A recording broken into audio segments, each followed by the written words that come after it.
Today we will discuss from 61 to section 18. These sections are a bit easy than before. I think that was the third class. Those sections are a bit critical. You have to study in depth. And these sections, today's sections are not such critical. These are easy than that class. Okay. So I think discussion, and then if you just study one time, if you just see one time by yourself, then it will be clear all of you, to all of you. It will be easy for your exam. So, and after these classes, after the NI Act, we will conduct one exam. You know, as per ICAB rules, we have to have one exam for each law. So after finishing this NI Act, we will conduct one exam that will be also multiple choice exam. And then we'll start our Partnership Act. Okay. Okay, ma'am. Okay. So how many we are? We have spent already 4 minutes. If you wait, if we give more time here, then we can't discuss in detail. And we can't repeat, because repetition will make you clear, and repetition will make you easy for studying. In class, if we repeat discussion more than one time, then it will be easy for you. Someone may complete it, someone may not complete it catching. So if someone who completed, the repetition will be revised for him. So like that, we will try our best to up to the, what is that, memorizing at least, and understanding also from our discussion. These are the easy sections. Okay. Okay, ma'am.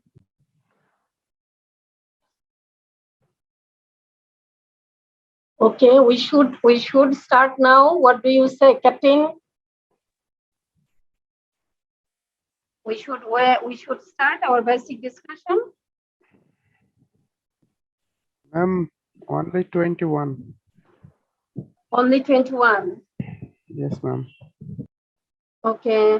What was your last class? That is, there was another class from 7 to 7:32. Yes, ma'am. Accounting, ma'am. Accounting. What was today's topic? Actually, I was absent in that class, ma'am. I was in reporting of in my farm, so I couldn't join today in the first class. Okay, you should collect the synopsis. You got my synopsis, what I shared you? Yes, ma'am. I received it, and I also shared it with the other. Okay, what do you think about our classes? That is what I conduct with you. Is it fruitful to you? Yes, ma'am. Obviously, ma'am. Okay. So 23 only. So I don't know. It is 9:06. Ma'am, if we follow the synopsis only, do we need anything else to read for this act? Exactly, this is PowerPoint presentation. Very gist thing are here. মানে একেবারেই মূল কথাগুলো এখানে আনা। আপনাকে যেটা করতে হবে, শ্যানন মিত্রের বইটা পাশে রেখে পড়লে আপনার জন্য যেটা বুঝতে একটু অসুবিধা হলো, একটা এক্সাম্পল সহ দেখলাম, because every sections we couldn't add here example because this is PowerPoint, very short. Presentation means in short. So আপনি এটা পড়লে আপনি ভালো একটা, এটাকে কি বলা যেতে পারে, মানে ফ্রম ডিসকাশনের সাথে সাথে যদি পড়ে যান, then I think you can complete about 80%. So for the rest of this, you have to take one other book. Shannon Mitra can be that one. Okay, ma'am. Thank you. Shannon Mitra, and also other book I follow, বিচারপতি সিদ্দিকুর রহমান মিয়া, হস্তান্তরযোগ্য দলিল আইন, বিচারপতি সিদ্দিকুর রহমান মিয়া. Bangla and English version also is here, and sections are you will get one by one up to the end. But Shannon Mitra problem is their sections are not as per the number. তো এইটা একটু problem হয়, কিন্তু ওইটা রাইটিংটা খুবই easy. Shannon মিত্র এটা তো হলো বেসিক লটা কি তারা বাংলায় করেছে, বাংলায় এমন ভাবে লিখেছে যে অনেক সময় you will not understand the Bangla.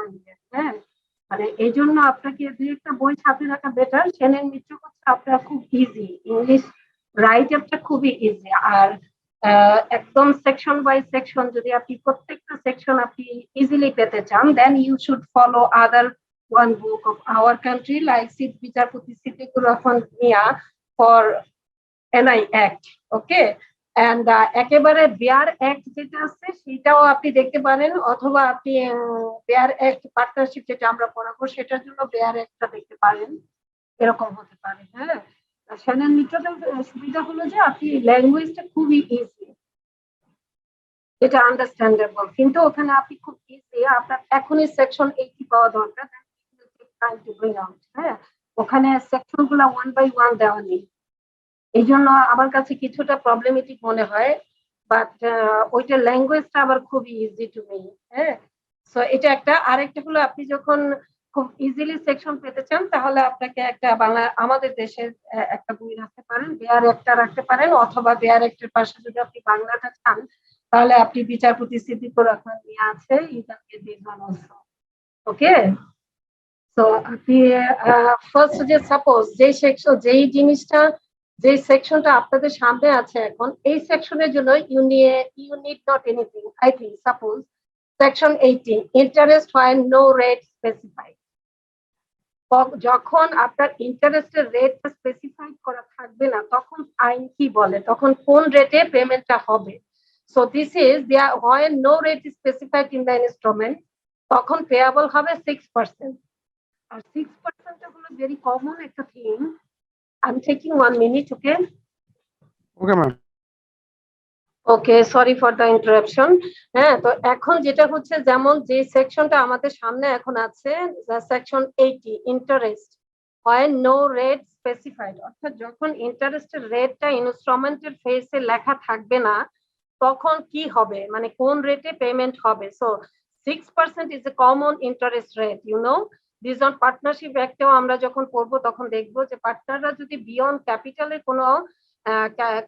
ক্যাপিটালে কোনো টাকা পয়সা ইনভেস্ট করে তাদের বিজনেসে, দেন 6% ইন্টারেস্ট পেমেন্ট করতে হবে. So 6% interest rate payment is a very common thing. So এইটা যখন স্পেসিফাইড না থাকবে ইন দিস অ্যাক্ট অলসো, আমরা এটা পেয়াবল হবে 6% এ. ওকে, এইটা একটা thing.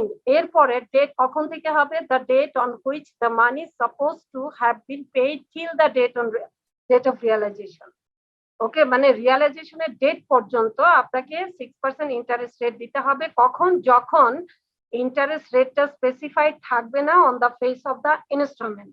This is one thing. The other thing হচ্ছে in case of suit court will decide. এখন যদি এমন হয় যে এইটা অনেক সমস্যা হলো, এটা নিয়ে মামলা মোকদ্দমা হলো, হওয়ার পরে এইবারে কি করবে, কোর্ট ডিসাইড করে দিবে আপনাকে যে কোন রেট অফ ইন্টারেস্টটা পেমেন্ট হবে, যখন ফেসে ইনস্ট্রুমেন্টের ফেসে আমাদের এইটা মেনশন করা থাকবে না. সো এখানে আমাদের দুইটা বিষয় মাথায় রাখতে হবে. একটা হলো সেকশন 80 তে বিষয় কি, বিষয় হচ্ছে ইন্টারেস্ট রেট মেনশন করা নাই. আচ্ছা, না থাকলে কি হবে, 6% ইন্টারেস্ট পেমেন্ট হবে. আচ্ছা, this is one thing. The other side হলো এইটা নিয়ে কখন ডেটটা কি, up to the date of the till the date of realisation, যখন এটা একেবারে রিয়ালাইজেশন হবে ওই দিন পর্যন্ত 6% ইন্টারেস্টটা পেমেন্ট করতে হবে. This is one point. Okay, the other point হলো কি, আদার পয়েন্ট হলো in case of suit court will decide, যখন এটা নিয়ে মামলা মোকদ্দমা হয়ে গেল তখন কিন্তু ডিপেন্ডস অন দ্য কোর্ট.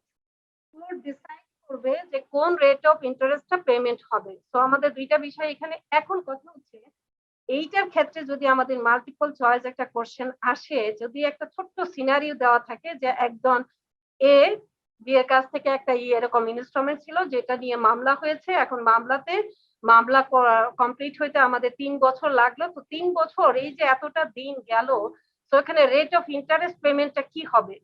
মামলা নিষ্পত্তি হলো 3 বছর পরে, তখন এখানে আমাদের কমন যে সেন্সটা আমরা কাজে লাগাবো সেটা হলো, আমরা জানি একটা হলো কমন জিনিস, সেটা হলো 6% আমরা পেমেন্ট করব till the date of realisation. হ্যাঁ, আরেকটা কি কোর্ট ডিসাইড করে দিবে। তো এই ক্ষেত্রে আমরা ব্রেনে যে দুইটা বিষয় রাখবো সেটা দিয়ে আমরা এটাকে জাজ করব যে এখন বলতেছে একটা ছোট্ট সিনারিও, এ আর বি এর ঘটনা যদি হয় যে তারা 3 বছর মামলা মোকদ্দমা করে 3 বছর পরে নিষ্পত্তি করলো, কোর্ট ডিসিশন দিবে। এখন what will B the rate of interest?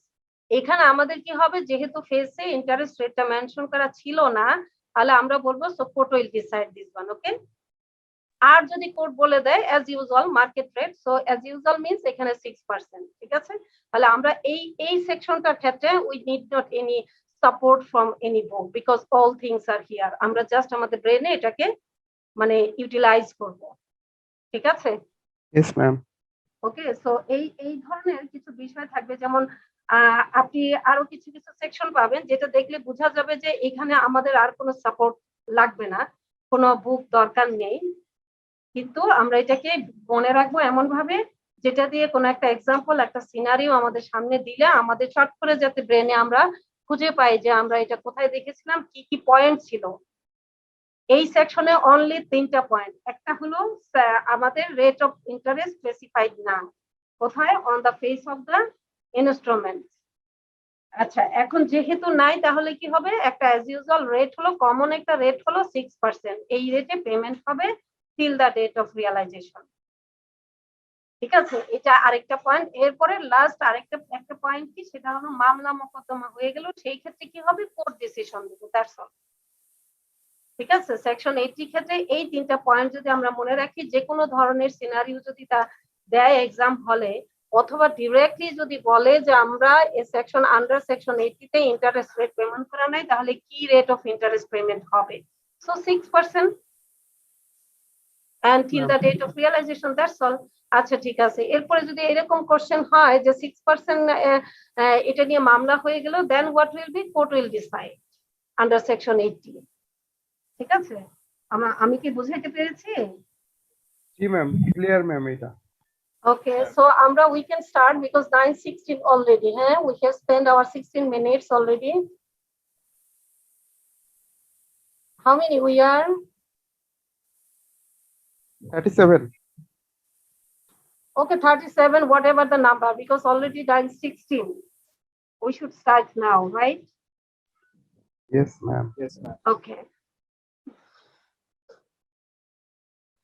আমরা আপ টু সেকশন 60 পর্যন্ত আমরা কমপ্লিট করেছি ইন দ্য লাস্ট ক্লাস। ওকে, আমরা এখন ফ্রম 61 টু 80 আজকে ডিসকাস করব, এবং এগুলো আমরা ইনশাআল্লাহ আমরা একেবারেই ব্রেনে এমন ভাবে নিয়ে নিব so that we don't forget and we will see ourself, will study ourself, it will fix to our brain. Okay, আমরা এমন ভাবে বোঝার চেষ্টা করব এবং এমন ভাবে ডিসকাশনে পার্টিসিপেট করব, ডিসকাশন করব, যাতে আমরা সবগুলা পয়েন্ট বা কি পয়েন্ট গুলো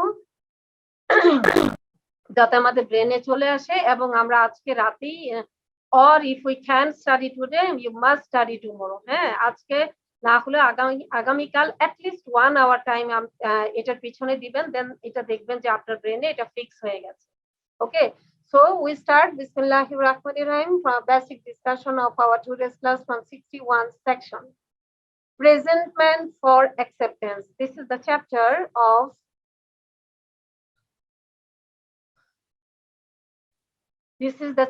of NI Act. হ্যাঁ, প্রেজেন্টমেন্ট। প্রেজেন্টমেন্টের বাংলা কি আমরা জানি, প্রেজেন্টমেন্ট মানে হচ্ছে উপস্থাপন করা। হ্যাঁ, একেবারে পিওর বাংলা হচ্ছে উপস্থাপন করা। এখন উপস্থাপন আমরা কি জন্য করব? উপস্থাপন করতে পারি আমরা অ্যাকসেপ্টেন্সের জন্য, উপস্থাপন করতে পারি আমরা পেমেন্টের জন্য। ঠিক আছে, সো আমরা এখন প্রেজেন্টমেন্ট করব, অ্যাক্টিভ প্রেজেন্টমেন্ট করব, এবং কি কি ভাবে প্রেজেন্ট করা যায়, কোথায় কোথায় প্রেজেন্ট করা যায় ইত্যাদি। ঠিক আছে, সেকশন 61 প্রেজেন্টমেন্ট ফর অ্যাকসেপ্টেন্স, যেটা আমি একটু আগে বললাম যে অ্যাকসেপ্টেন্সের জন্য আমরা প্রেজেন্ট করতে হবে। প্রেজেন্ট করা মানে আমি উপস্থাপন করা। সিম্পল কথা, আমি যদি উপস্থাপন করা আমাকে আপনি একটা চেক দিলেন, তো চেকটা নিয়ে যদি আমি বাসায় বসে থাকি, it will be any result? Is there any will there be any result? No. আমাকে চেকটা নিয়ে উপস্থাপন করতে হবে। কোথায় করতে হবে? প্লেস করতে হবে। আমরা অনেক সময় প্লেস করা বলি, এটা বেশি কমন ওয়ার্ড। আমরা কোথায় নিয়ে যাব? ব্যাংকে প্লেস করব, নিয়ে ব্যাংক আমাকে টাকাটা দিবে। তো আমি যদি প্লেস না করি, so what will be the result? Place না করলে nobody is liable for that, ঠিক আছে? সো আমরা এখন এই যে প্লেস করব বা উপস্থাপন করব বা প্রেজেন্টমেন্ট করব, এটা কি কি কারণে হতে পারে? ফার্স্ট, সেকশন 61 বলছে প্রেজেন্টমেন্ট ফর অ্যাকসেপ্টেন্স। এখন কথা হচ্ছে অ্যাকসেপ্টেন্স কিসের জন্য প্রয়োজন হয়? Note, bill or cheque, which one is applicable? Acceptance. আমরা কি বুঝতে পারি? Bill and cheque ma'am.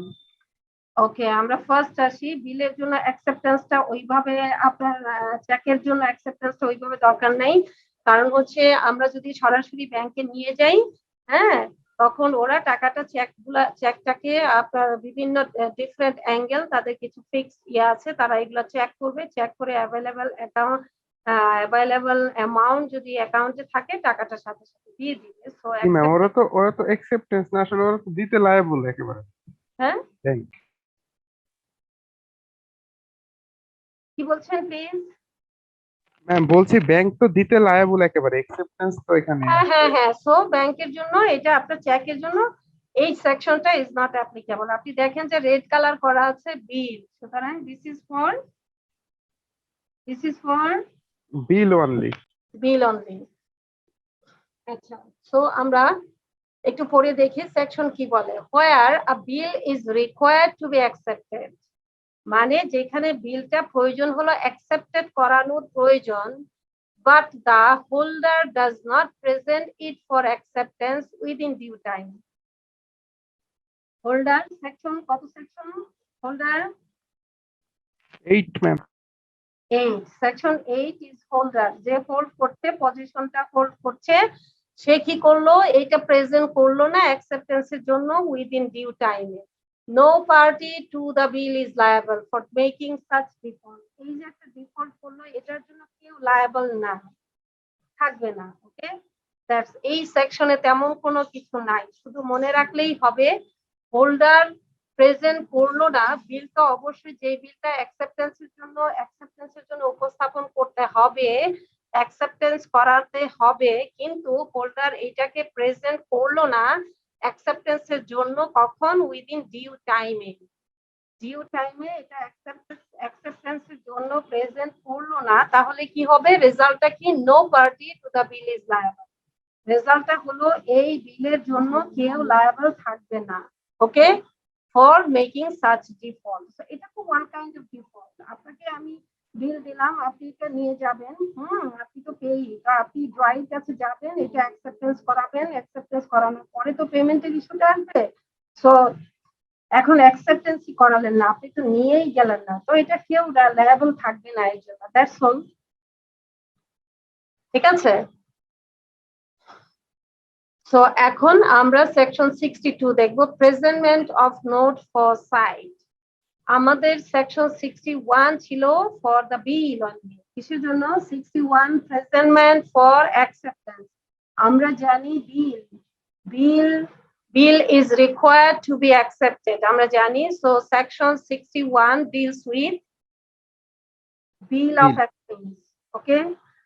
Section 62 deals with note। 62 টা ডিল করে নোট কে। আচ্ছা, নোটের ব্যাপারে কি বলছে আমরা একটু দেখে নেই। A note payable at a certain period after sight, হ্যাঁ, payable at a certain period after sight, ওই ধরনের যদি একটা নোট হয়, a bill must be presented to the maker, কার কাছে প্রেজেন্ট করবে? মেকারের কাছে, বাই দ্য পেয়ি, কে যে টাকাটা পাবে। আর আমরা জানি নোটের ক্ষেত্রে কয়টা পার্টি? দুইটা ম্যাম। অনলি টু, একজন মেক করবে, আরেকজন পেয়ি হবে। ওকে, so within a reasonable time after it is made and in a business hour and in business day। একটা ভেরি কমন থিং আমরা জানি এখান থেকে, এই জিনিসগুলো সব অফিসিয়াল ব্যাপার, আমরা জানি এগুলো বিজনেসের ক্ষেত্রে বেশি ইউজ হয়, এটাও আমরা জানি, মানে ইনস্ট্রুমেন্টের কথা বলছি আমি। সো আমরা প্রেজেন্টমেন্ট করব, পেমেন্টের জন্য আমরা প্রেজেন্ট করতে পারি, অ্যাকসেপ্টেন্সের জন্য প্রেজেন্ট করতে পারি। সো এই জিনিসগুলা যখনই আপনার বলবে যে কখন প্রেজেন্ট করবেন, আমরা একটা commonly very in a gross sense আমরা জেনে নেই যে প্রেজেন্টমেন্টটা অবশ্যই আপনার বিজনেস আওয়ারে হবে এবং বিজনেস ডেতে হবে। আপনি কোনো একটা ব্যাংকে গেলেন, আমরা কি এটা ফ্রাইডেতে সম্ভব? আমরা যদি চেক নিয়ে প্লেস করতে যাই, এটা কি ফ্রাইডে স্যাটারডে সম্ভব আমাদের দেশে? না ম্যাম, ওই দিন তো ব্যাংক বন্ধ। রাইট, সুতরাং এটা ভেরি কমন একটা থিং আমরা জেনে নিব। ভেরি কমন থিংটা হলো অবশ্যই বিজনেস আওয়ার থাকবে এবং বিজনেস ডে থাকবে। আমরা বিজনেস আওয়ার কি মিন করি? বিজনেস আওয়ার হচ্ছে অফিস আওয়ার, বিজনেস ডে হচ্ছে যখন অফিস খোলা থাকে, তাই না? তো এই জিনিসগুলো আমরা অবশ্যই মানে ভেরি কমনলি আমরা এটা বুঝে নিব যে in a business hour and in business day. আচ্ছা, in default of such presentment, ওই যে আমরা এতক্ষণ ধরে বলছিলাম বিজনেস আওয়ারে যাবে, বিজনেস ডেতে যাবে, রিজনেবল টাইমে যাবে। তো in default of such presentment no party is liable for making such default. মানে এই যে ডিফল্ট করলো এর জন্য কেউ লায়েবল থাকবে না। আমরা দেখতে পাচ্ছি একটা কন্টিনিউশন আছে সেকশন 61 62 তে। 61 হচ্ছে বিলের জন্য, 62 হচ্ছে নোটের জন্য। কিন্তু আপনি দেখেন শেষের দিকে একটা বিষয় খুবই মানে এটাকে কি বলে, আমরা এরকম কম্পেয়ার করে করে যদি পড়ি তাহলে আমাদের বেশি মনে থাকবে। এখানে এটা কিন্তু আপনি প্রেজেন্ট করলেন না, আমি প্রেজেন্ট করলাম না, এটা কিন্তু একটা ডিফল্ট। তো এই ডিফল্টের জন্য কোনো পার্টি লায়েবল হবে না। যদি এমন একটা সিনারিও দেওয়া থাকে কোশ্চেনে যে বলা হচ্ছে কোশ্চেনে এ লায়েবল, আপনার অ্যান্সার কি হবে? এ লায়েবল হবে না, নো পার্টি ইজ লায়েবল, কেউ লায়েবল না, যেহেতু এটা প্রেজেন্টই হয় নাই, সুতরাং এটার ব্যাপারে কেউ লায়েবল থাকবে না। ঠিক আছে, এই ধরনের ছোট ছোট সিনারিও দিয়ে আপনাদের কোশ্চেন থাকতে পারে। আচ্ছা, এরপরে আরেকটু আমরা পড়ে নেই, এই সেকশনটা রিপিট করব। সেকশন 62। Yes, ma'am. Repeat করলে একটু ভালো হতো। আচ্ছা, 62 হচ্ছে 62 deals with note only, 61 deals with bill only। So 61 62 আমরা দেখছি 62 তে আছে note must be presented to the maker. মেকারকে অবশ্যই প্রেজেন্ট করতে হবে। কে প্রেজেন্ট করবে? By the payee within a reasonable time. হ্যাঁ, এইটা রিজনেবল টাইমে প্রেজেন্ট করতে হবে। এটা অবশ্যই বিজনেস আওয়ারে হতে হবে এবং বিজনেস ডেতে হতে হবে। ঠিক আছে, সো আমরা বেসিক পয়েন্টগুলো আমরা দেখলাম। একটা হলো অবশ্যই প্রেজেন্ট করতে হবে কার কাছে? মেকারের কাছে। কে করবে? পেই করবে। এটা টাইমটা কিরকম হবে? রিজনেবল টাইম হতে হবে, বিজনেস আওয়ারে হতে হবে, বিজনেস ডেতে হতে হবে। ঠিক আছে, আচ্ছা, যদি এরকম প্রেজেন্টমেন্ট না হয়, না হলে প্রেজেন্টমেন্ট, তাহলে কি no party liable. That's all. এই কয়টা পয়েন্ট আমরা জাস্ট মাথায় নিয়ে নেই। সো এই সেকশনের জন্য আমরা ঘুরায়া পেঁচায়া যেভাবে ইচ্ছা কোশ্চেন দেখ, আমরা যদি বিষয়গুলো পয়েন্ট আকারে ব্রেনে ঢুকায় রাখতে পারি, I think you can answer. Okay, Yes, ma'am. Finish. 62, should I skip it now? Yes, ma'am.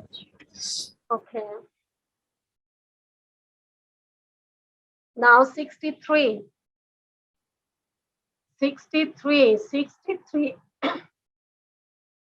63 হচ্ছে draw is time for deliberation। 63 draw is time for, আচ্ছা draw কে আমরা কি মনে আছে? ড্রয়ার, ড্রই, পেইং মনে আছে আমাদের? এটা কিন্তু নট ফর নোট, রিমেম্বার, এটা নোটের সাথে কোনো রিলেশন নাই, নোট এখানে আসবেই না। তাহলে আমাদের যদি তাহলে এটা যদি আমরা একেবারে স্পেসিফিক্যালি ড্রই বলি, তাহলে আমরা বলবো এটা হচ্ছে কিসের জন্য? বিলের জন্য। আর চেকের ক্ষেত্রে ড্রই কে? ব্যাংক। ঠিক আছে, আর বেসিক্যালি ড্রই যখন বলা হবে আমরা বুঝে নিব এটা কি? বিল। তাহলে আমরা দেখতে পাচ্ছি রেড কালার দেওয়া আছে, হাইলাইট করা আছে, 63 হচ্ছে বিলের জন্য। আচ্ছা, এখানে যে হাইলাইট করি এই কালার গুলার কারণে কি আপনাদের প্রিন্টে কোনো অসুবিধা হয়? না ম্যাম। না, একজন কেউ কোথাও আমাকে বলেছিল, ও এটা ব্যাংকে বলেছিল, ব্যাংক এশিয়াতে, যে কালার দিলে ওটা প্রিন্টিং এ ভালো আসে না। ব্ল্যাক এন্ড হোয়াইট দিলে একটু ঝামেলা করে ওই যে ইয়াগুলো আর কি, সাইডে যে হচ্ছে কালারটা থাকে, আদারওয়াইজ ঠিক আছে না। আচ্ছা, ঠিক আছে। আচ্ছা, এখন আমরা সেকশন 63 পড়ছি, draw is time for deliberation আমরা করব। The holder must allow drawing. আচ্ছা, the holder must allow drawing, আমরা জানি section 8 deals with the holder must allow the drawing. তাকে ড্রয়িং কে অ্যালাউ করবে 48 hours, 48 hours exclusive of public holiday. Remember, যদি এটা 48 hour কনসিডার করেন, এর মাঝখানে যদি আপনার পাবলিক হলিডে পড়ে যায়, এটা অবশ্যই বাদ দিতে হবে। হ্যাঁ, also required by the drawee of a bill presented him for acceptance to consider whether he will accept it or not. এখন কথা হচ্ছে, সোজা বাংলা কথায় আমরা যদি বলি যে একটা বিল, হ্যাঁ, ড্রয়ার ড্র করলো, পেইকে দিল, পেই বা ড্রয়ের কাছে যাবে কিসের জন্য? ফার্স্ট অ্যাকসেপ্টেন্সের জন্য। তো আমরা এগুলাকে বড় একটা বিজনেস এর ট্রানজাকশন হিসেবে যদি কনসিডার করি, তাহলে আমরা দেখবো সাপোজ 1 crore, হ্যাঁ, যদি অ্যামাউন্ট হয় 1 কোটি টাকার একটা ট্রানজাকশনের ক্ষেত্রে যদি কোনো বিল হয়, তাহলে এটা কিন্তু বিরাট একটা ব্যাপার। এটা হলো ড্রয়ার ড্র করলো, মেক করলো, মেকার বা ড্রয়ার, ওকে, মেক করে এটা পেইকে দিল। এইবার পেই কার কাছে যাবে? ড্রয়ের কাছে, যে টাকাটা দিবে। এখন তার কাছে যাবে, যে যেতে হলে আবার এটা কি করতে হবে? অ্যাকসেপ্টেন্স করাইতে হবে। আগে তো সে বলবে যে হ্যাঁ আমি 1 কোটি টাকা দিতে রাজি আছি, ঠিক আছে, এগ্রি করতে তো হবে। এখন এই এগ্রি যে করবে, এগ্রি করার জন্য তাকে কতটুকু টাইম দিতে হবে? সে, আপনি তার কাছে নিয়ে গেলেন, নিয়ে তাকে বললেন যে এই যে আমাকে বিল দিয়েছে অমুক পার্টি, আপনার সাথে এরকম ট্রানজাকশন, 1 কোটি টাকা আমাকে দিবেন। এটা ফেসে সবকিছু লেখা থাকবে, অ্যাড্রেস, অ্যামাউন্ট, আমরা জানি specified person, specific amount, etcetera, everything, stamp থাকবে, সিগনেচার থাকবে, everything there, okay. So everything will be there. So এখন 1 কোটি টাকার একটা ব্যাপার, সে তো তাকে তো আপনি এক কথায় গিয়ে সে রাজি হয়ে যাবে না, তার ব্যাপার সাথে আর অনেক কিছু চেক করতে পারে, তার ক্রস চেক করতে হতে পারে, তাই না? তো যাই হোক, এখন কথা হচ্ছে, আর এটা তো টাকার ব্যাপার, এখন সে টাকাটা একটা যে নির্দিষ্ট টাইম দেওয়া আছে, এই টাইমে দিতে পারবে কিনা, সুতরাং তাকে এই সবকিছু মানে সে কনসিডার, দেখেন শেষে লেখা আছে two consider whether he will accept it or not. সুতরাং সে তাকে কি করতে হবে? 48 আওয়ার্স টাইম দিতে হবে। এখন এই 48 আওয়ার্স এর মধ্যে যদি 48 আওয়ার্স কয়দিন হয়? 2 দিন, তাই না? জি ম্যাম। হ্যাঁ, জি ma'am.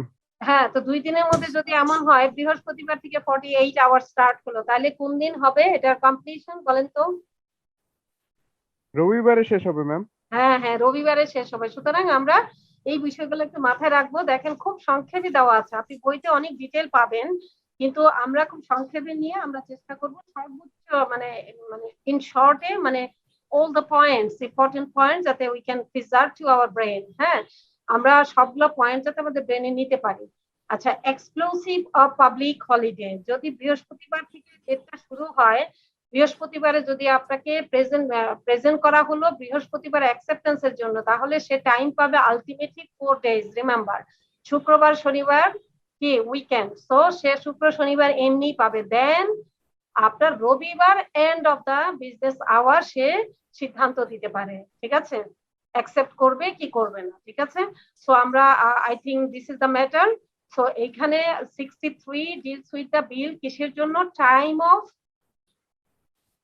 Draw is time for deliberation, মানে অ্যাকসেপ্ট করবে কি করবে না, এই টাইমটা সে এই সিদ্ধান্তটা তাকে নেওয়ার জন্য তাকে 48 আওয়ার্স টাইম দিতে হবে, 48 আওয়ার্স দিতে হবে, এবং এটা কি হবে? Exclusive of public holiday.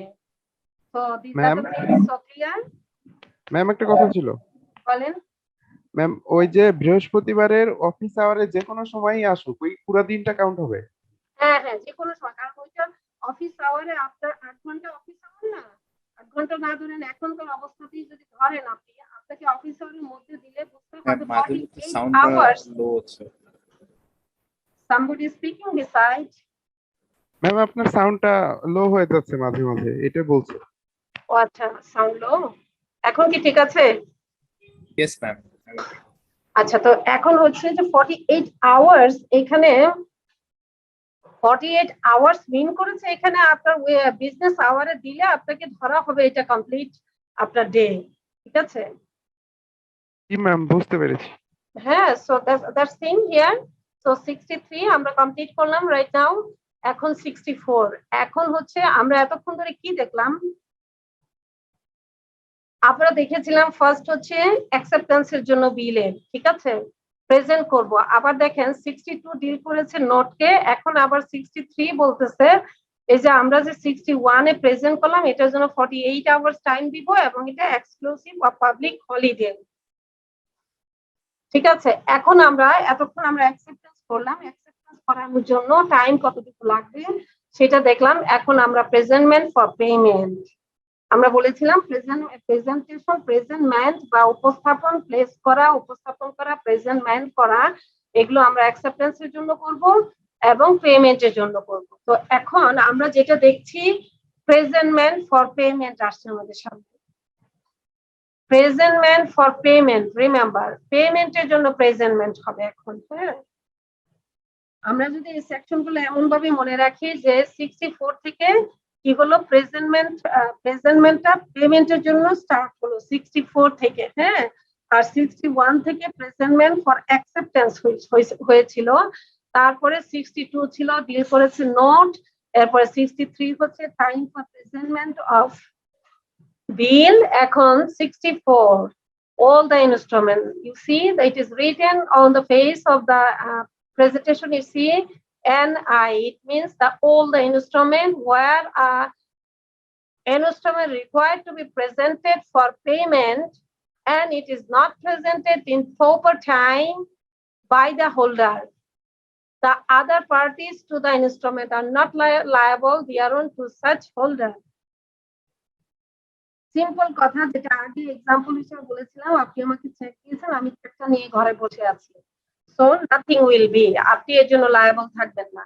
So in the same manner আপনি দেখেন যে প্রেজেন্টমেন্টের জন্য এখানে কিন্তু সবগুলো instrument, note, bill, cheque, everything is here. হ্যাঁ, so 64 for note, bill and cheque also. Okay, so presentment for payment, এবং এটা আমরা প্রেজেন্ট করছি কিসের জন্য? পেমেন্ট পাওয়ার জন্য। তো আমরা যদি প্রেজেন্টটা না করি প্রপার টাইমে, আমি যদি ব্যাংকের বিকাল 5টার দিকে চেক নিয়ে যাই, কখনোই এটা অনার হবে না। করবে কি ব্যাংক?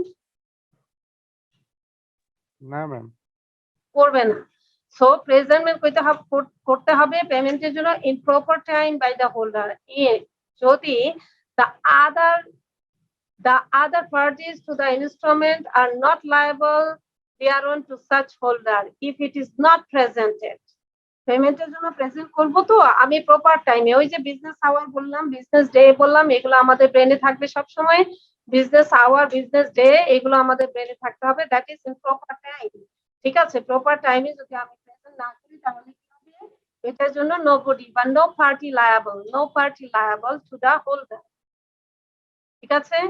So 64 finish. Okay. এখন আরো স্পেসিফিক্যালি আমরা জেনে নেই, আমরা ইন দা গ্রসলি আমরা জেনেছিলাম বিজনেস আওয়ার, এই টাইম প্রপার টাইম মানে বিজনেস আওয়ার হবে, বিজনেস ডে হবে। হ্যাঁ, এখন আমরা 65 বলছে আওয়ার্স ফর প্রেজেন্টমেন্ট। প্রেজেন্টমেন্টের জন্য কোন সময়টাকে আমরা বেছে নিব? Presentment for payment must be made during the usual business hours and within banking hours in case of bank. Very simple thing, একটা সিনারিও যদি দেওয়া থাকে যে একটা ইনস্ট্রুমেন্ট পেমেন্টের জন্য প্রেজেন্ট করা হবে সকাল 8টা, এখন কি 9টা থেকে অফিস, 8টা থেকে 9টা 9টা, 8টা যদি এমন একটা সিনারিও থাকে যে 8টা 55 মিনিটে প্রেজেন্ট করছে, আপনি কি বলবেন? এটা কি প্রপার টাইম হলো? নো ম্যাম, প্রপার টাইম হলো না because it is not in business hours. ঠিক আছে, বিজনেস আওয়ার্স স্টার্ট হয় সকাল 9টা থেকে। আচ্ছা, তো আমরা ভেরি সিম্পল থিং, এই সেকশন গুলো বেসিক্যালি খুবই ইজি। আমরা একটু জাস্ট আজকে ডিসকাশনের পরে একবার দেখলে ইনশাল্লাহ আপনাদের পুরো হয়ে যাবে, আর কোনো মানে এরপর আর খুব বেশি করতে হবে না। আচ্ছা, 65 hours for present for payment must be made, অবশ্যই করতে হবে during the usual business hours. Usual বলা হয়েছে আমাদের দেশে যে অফিসটা ব্যাংকিং আওয়ার, অফিস আওয়ার, আপনি বিজনেস আওয়ারে যাবেন, হ্যাঁ, এটাকেই মিন করা হয়েছে within banking hours in case of bank. That's all. So 65 makes sense? And Yes, ma'am. okay, now 66 আমরা এখন পড়ব 66, presentment for payment of instrument payable after date or site. Presentment for payment of instrument payable after date or site. A note or bill, একটা note বা বিল payable at a specified period after the date or site thereof, must be presented for payment at maturity.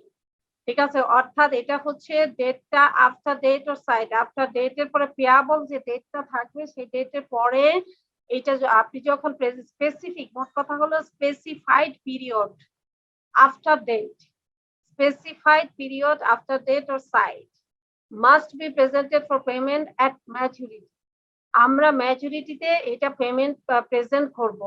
পেমেন্টের জন্য অবশ্যই ম্যাচুরিটিতে, this is only the common thing, যে আমরা ম্যাচুরিটির আগে তো কখনোই আপনার পেমেন্টের ইস্যুটা আসেই না, ম্যাচুরিটি হওয়ার পরেই আমরা এটা কি করব, প্রেজেন্ট করব পেমেন্টের জন্য। এটা কি হলো, বিল এবং নোট দুইটা ক্ষেত্রেই ম্যাচুরিটি ডেটে আমাদের যেতে হবে। You can present it before the maturity date. Okay, so 66, presentment for payment of instrument payable after date or site. এইটা কথা হলো যখন বিল মেড পেয়াবল এট এ স্পেসিফাইড পিরিয়ড। আমরা জানি বিল এবং নোটে স্পেসিফাইড পিরিয়ড থাকে, স্পেসিফাইড টাইম থাকবে, হ্যাঁ, ফেসে লেখা থাকবে, এবং এটা must be presented for payment at maturity. এবং ম্যাচুরিটিটা আমরা সেকশন 25 কি মনে আছে আমরা কিভাবে ক্যালকুলেট করব?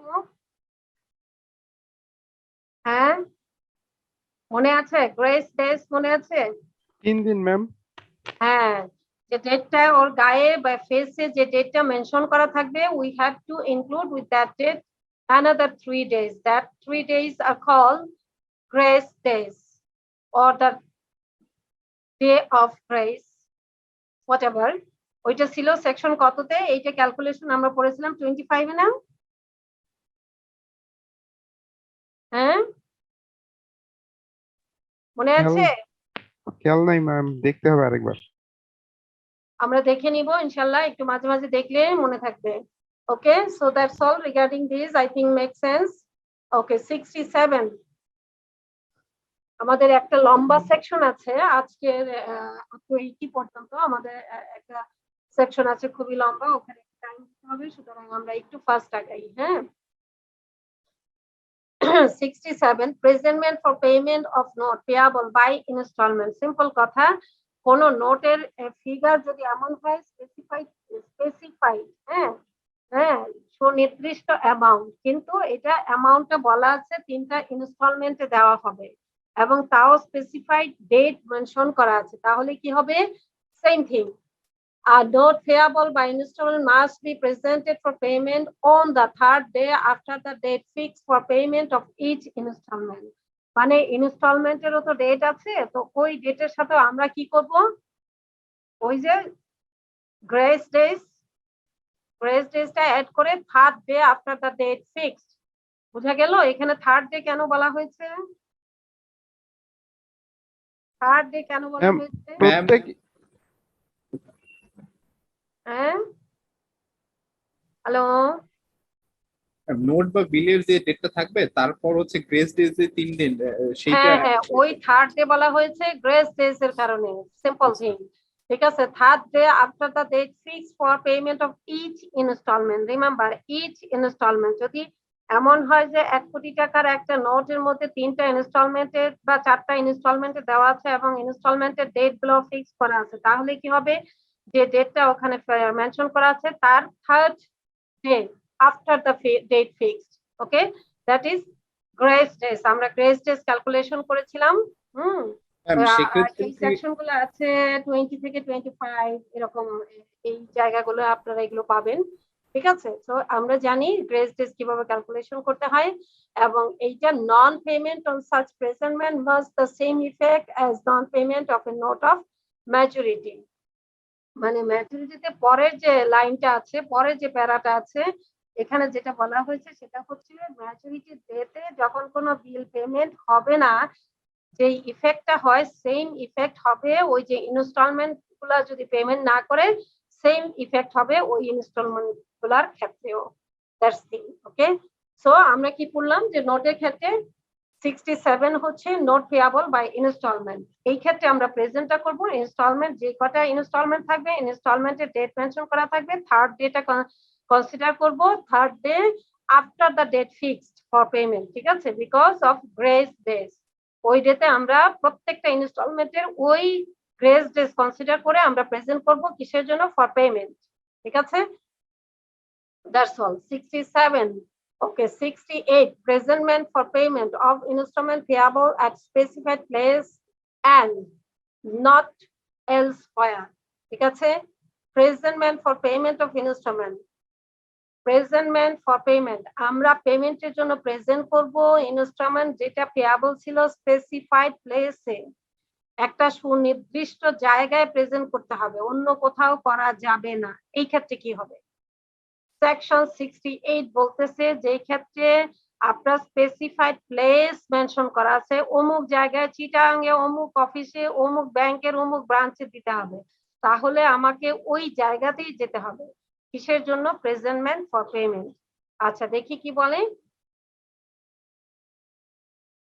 এই 68 কিন্তু applicable for all the instrument, ওকে।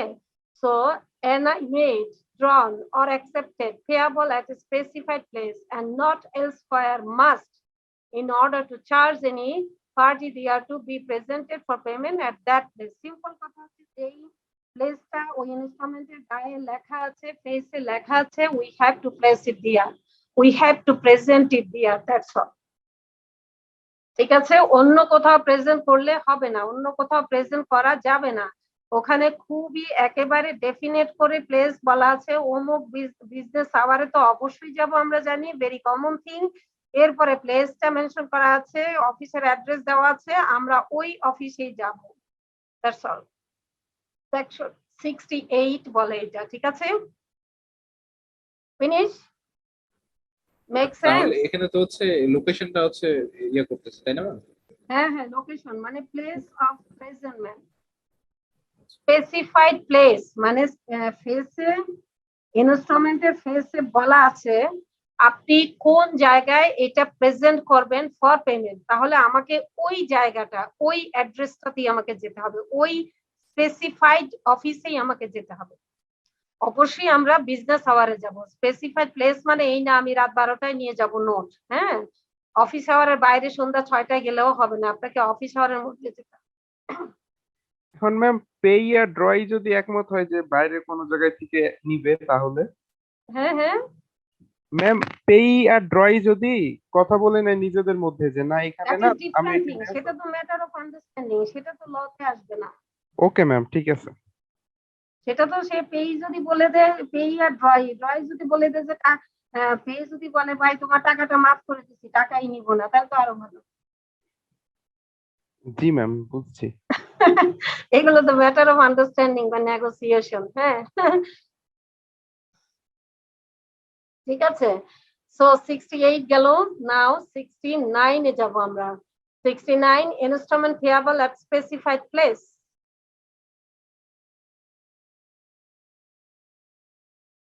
আমরা 69 পড়ছি স্পেসিফাইড প্লেস। এইখানে আর এখানকার মধ্যে আমরা একটু ডিফারেন্সটা দেখে নিব, আগে এটা পড়ে নেই, হ্যাঁ। installment payable at specified place. A bill or note drawn or accepted payable at a specified place must be presented for payment at that place to charge the maker or drawer. আমরা বুঝতে পারলাম এই সেকশনটা 69 হচ্ছে বিল এবং নোটের জন্য। Specified place বলা আছে, আমরা ওখানেই প্রেজেন্ট করব চার্জ করার জন্য বা পেমেন্ট পাওয়ার জন্য। ঠিক আছে, এটা হলো 69 বলছে। সো 68 কি বলছে, এই পার্থক্যটা আমরা একটু ধরে নেই। আচ্ছা, এখানে কিন্তু NI made, drawn, accepted, payable at a specified place and not elsewhere must, in order to charge any party, be presented for payment at that place. দুইটা বেসিক্যালি খুবই কাছাকাছি ব্যাপার, কিন্তু এইখানে একটু বলা আছে কি একটু লেস লাগানো, specified place and not elsewhere. ঠিক আছে, এটা অন্য কোথাও হবেই না, এবং এইটা applicable for all the instrument. এটা হলো 68। আমরা পার্থক্যটা একটু দেখে নেই। 69 বলছে বিল এবং নোটের ক্ষেত্রে, এবং যে প্লেসটা বলা আছে সিম্পল ভাবে আমরা সেই প্লেসে এটা প্রেজেন্ট করব। ঠিক আছে, তো আমরা কি পার্থক্যটা পেয়েছি এখানে? 68 বলছে specified place and not elsewhere, specified place এবং অন্য কোথাও হবে না, অন্য কোথাও হবে না, এই এই এই লাইনটুকু যোগ করা আছে, এই অংশটুকু যোগ করা আছে 68 এ। এখন 69 নরমালি বলছে specified place. So specified place এটা কিসের জন্য? বিল এবং নোটের জন্য। সো আমরা যেখানে প্লেসটা মেনশন করা আছে আমরা সেই প্লেসে গিয়ে এটা প্রেজেন্ট করব কার কাছে? To the maker or drawer. ঠিক আছে, to charge the maker or drawer. আচ্ছা, এখন দেখি আমরা 68 69 দেখলাম, খুব কাছাকাছি ব্যাপার। আচ্ছা, 70 কি বলে? প্রেজেন্টমেন্ট where no exclusive place specified. প্রেজেন্টমেন্টটা হবে কোথায় হবে? যখন কোনো স্পেসিফাইড প্লেস নাই, তখন কোথায় আমরা এটা প্রেজেন্ট করব? ঠিক আছে, আমরা স্পেসিফাইড প্লেস মেনশন করা নাই, তখন এটা আমরা কোথায় প্রেজেন্ট করব? ঠিক আছে, 70 deals with that one. Note or bill, এটা হচ্ছে কিসের জন্য? নোট এবং বিলের জন্য। Not payable as mentioned in section 68 69, দেখেছেন? মানে 70 বলতেছে যেটা অ্যাপ্লিকেবল না, 68 69 কোনোটাই পড়ে না, কোনোটাই অ্যাপ্লিকেবল না, তাহলে কি হবে? Must be presented for payment in the business place or at usual residence of the maker, drawee or acceptor as the case may be. অর্থাৎ 68 69 এই দুইটা কভার করে না, তখন আমরা কি করব? ফার্স্ট আমরা যাব তার বিজনেস প্লেসে, সেখানে না গেলে at usual residence of the maker। ঠিক আছে, 68 69 এবং 70 আমরা তিনটা পরপর পড়ে আমরা পার্থক্যগুলো একটু ড্র করব, পার্থক্যগুলো নিজেদের মধ্যে লাইন আপ করে। হ্যাঁ, একটু রিপিট করলে ভালো হতো। সবগুলো হ্যালো, গুলাই ফেলতেছি। ইয়েস ম্যাম, একটু যদি রিপিট করতেন, সবগুলো গুলাই ফেলতেছি ম্যাম। না এটা এখন মনে হবে কি সবগুলাই ফেলছেন, কিন্তু আপনি যখন গিয়ে আবার নিজে পড়বেন তখন এখন গোলায় ফেলছেন এই কারণে বিকজ এগুলো খুবই কাছাকাছি, মানে এত কাছাকাছি যে মনে হয় যেন এইগুলো সব একই, এরকম মনে হচ্ছে না? Yes ma'am. হ্যাঁ, তো এখন আমরা ডিসকাশন, আমাদের একটা লম্বা সেকশন আছে, আমরা ওই সেকশনটা আরো ভালো করে পড়তে হবে, সুতরাং এখানে আমরা এখন আর টাইম না দেই, ওই সেকশনটা বেশি টাইম দিয়ে পরে থাকলে আমরা আবার ব্যাক করব।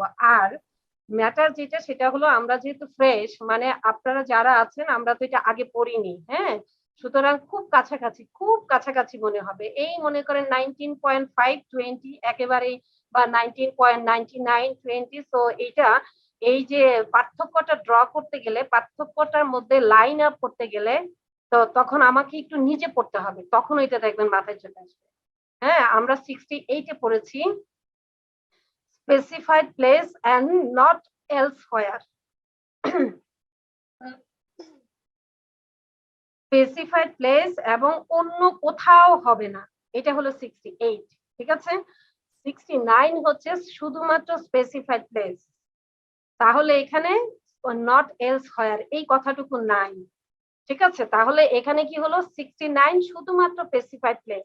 এখন বলতেছে 70 বলতেছে 68 এবং 69 কোনোটাই কভার করে না। তাহলে ওই ইনস্ট্রুমেন্টে কি হবে, ওই ইনস্ট্রুমেন্টের ক্ষেত্রে নরমালি আমরা বিজনেস প্লেসে যাব, অর্থাৎ ওই অফিসে আমরা যাব। হ্যাঁ, অফিসে যদি না পাই, যে মালিক আছে, তাহলে অফিসে মনে করেন 2 বার 3 বার গেলাম, গিয়ে ওনাকে পাওয়াই যায় না, তাহলে কি করব, তার ঠিকানা জোগাড় করে usual residence of the maker, মানে তার বাসাতে যাব।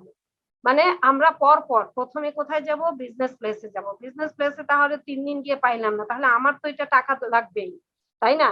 তাহলে usual residence of the maker, তার কাছে চলে যাব, তার ইউজুয়াল যে রেসিডেন্সটা সেখানে যাব। এইটা বলতেছে 70। এখন কি ক্লিয়ার হয়েছে? Yes ma'am, clear. আমরা একটু নিজে পড়ে নিব, নিজে যখন পড়ে নিব পুরাই ক্লিয়ার হয়ে যাবে ইনশাআল্লাহ। আচ্ছা, এখন 71 বলতেছে presentment when maker has no known place of business or residence. আমরা 68 পড়ছি, 68 পড়েছি স্পেসিফাইড প্লেস নট এলসওয়্যার, 69 পড়েছি শুধুমাত্র স্পেসিফাইড প্লেস, 70 পড়েছি 68 আর 69 কভার করে না। তখন আমরা সাধারণভাবে তার বিজনেস প্লেসে যাব, না হলে এরপরে না পাইলে তার বাসাতে যাব। ঠিক আছে, এখন বলতেছে প্রেজেন্টমেন্ট যেখানে তার নোন প্লেস অফ বিজনেস এবং রেসিডেন্স কোনোটাই জানা নেই, তার অফিসের ঠিকানা, তার বাসার ঠিকানা কোনোটাই কোনোভাবে খুঁজে পাওয়া যাচ্ছে না, তাহলে 71 বলতেছে কি, বলতেছে if the maker drawer acceptor of instrument has no known place of business or fixed residence and no place is specified in the instrument for presentment, for acceptance or payment, such presentment may be made at person wherever he can be found. Simple কথা হচ্ছে, যখন 68, 69, 70 কোনোটাই পাচ্ছি না, cover করা যাচ্ছে না, 71 এ কি করবেন, এইবার ওই লোকেরা যেখানে পাবেন আপনি সেখানেই তাকে ধরবেন। সিম্পল কথা, ঠিক আছে? at person wherever he can be found, at person ব্যক্তিগতভাবে তাকে যেখানে পাওয়া যাবে, আপনি সেখানে রাস্তায় দাঁড়ায় থাকবেন। আপনি যদি জানেন যে এদিক দিয়ে এই লোকটা প্রতিদিন সকালে কোথাও যায়, কোনোভাবে জানলেন, তাহলে রাস্তায় গিয়ে দাঁড়ায় থাকবেন, তাকে ওখানেই ধরবেন। বোঝা গেল? Yes ma'am. ম্যাম তাহলে আগের গুলোর ক্ষেত্রে তো হচ্ছে যেখানে সেখানে হচ্ছে ইয়ে করতে পারবো না, শুধু হচ্ছে হ্যাঁ নির্দিষ্ট হ্যাঁ হ্যাঁ ইয়েগুলো। তার হ্যাঁ এটার হ্যাঁ, ক্ষেত্রে হচ্ছে যেখানে মানে পাবো সেখান থেকে হচ্ছে কালেক্ট করতে যেখানেই পারবো। পাবেন কারণ এটা তো টাকার ব্যাপার, আমার তো হ্যাঁ টাকা লাগবে। এখন ওনার জন্য আমি আমার পিয়ন দাঁড় করায় রাখবো রাস্তায়, কখন যায় ওই লোক এদিক দিয়ে, সকাল থেকে সে বিকাল পর্যন্ত ডিউটি করবে, তারপরে সে দূরে থেকে দেখবে যে আমাকে ফোন দিবে, আমি দৌড়ায় যাব, ঠিক আছে, গিয়ে তারে ধরবো, কারণ এটা তো ম্যাটার অফ মানি। ঠিক আছে, মানে সিম্পল ভাবে এই কথাগুলো বলার কারণ হচ্ছে আমরা যাতে মনে রাখতে পারি। ঠিক আছে, 71 যেখানে পাবেন সেখানেই, at person wherever he can be found। ঠিক আছে, মাঝখানে ডিটেইল বলা আছে, কি বলা আছে, তার প্লেস জানা নাই, তার বিজনেস প্লেস জানা নাই, ফিক্সড কোনো রেসিডেন্স জানা নাই, কোনো প্লেস ওখানে স্পেসিফাইড করা নাই প্লেসের ইনস্টলমেন্টের ফেসে। সুতরাং আমরা কোথায় যাব, আমাদের তো টাকার ব্যাপার এটা। So at person wherever he can be found, at person তাহলে যেখানেই পাই সেখানেই ধরবো। Finish? Make sense? Yes ma'am. Okay good, আমাদের একটা লম্বা সেকশন আছে হ্যাঁ সামনে, আমরা এগুলো ইন শর্ট চলে যাই। 72 very easy, presentment of cheque to charge the drawer. আমরা জানি ড্রয়ার হচ্ছে ব্যাংকের চেকের ক্ষেত্রে ড্রয়ার কে, ব্যাংক। আমরা কি জানি, ব্যাংক। চেকের ক্ষেত্রে ড্রয়ার কে ব্যাংক। সুতরাং a check must be presented at the bank upon which it is drawn। এখন আমি আপনাকে চেক দিছি হলো সাউথ ইস্ট ব্যাংকের, কারণ আমার অ্যাকাউন্ট আছে সাউথ ইস্ট ব্যাংকে, আপনি সোনালী ব্যাংকে গেলে তো হবে না, রাইট? সিম্পল কথা, যেই ব্যাংকে আপনার চেক দিছে আপনি সেই ব্যাংকেই যাবেন, এবং এখানে বাকি কথাগুলো লেখা নাই, ওই কথাগুলো কিন্তু বইতে আছে। আপনি বিজনেস আওয়ারে যাবেন, বিজনেস ডেতে যাবেন, because this are very common thing, যেটা বিগিনিং এ আমরা বলে নিয়েছি। ওই লাইনগুলো মানে এক্সট্রা, ওই কথাগুলো এখানে প্রত্যেকটা জায়গায় লেখা নাই। ঠিক আছে, আমরা বিজনেস আওয়ারে, বিজনেস ডেতে অবশ্যই ব্যাংকে যাব টাকা নিতে, দ্যাটস অল। 72 বলে, ওকে। 73 কি বলে, presentment of cheque to charge any other person. Presentment of cheque to charge any other person. Remember, আমরা জানি চেকের জন্য কোথায় যাই, আমরা সাধারণত ব্যাংকে যাব। তো এই ক্ষেত্রে কি বলতেছে, এটা কিন্তু শুধুমাত্র চেকের জন্য, শুধুমাত্র চেকের জন্য 72, 73 শুধুমাত্র চেকের জন্য।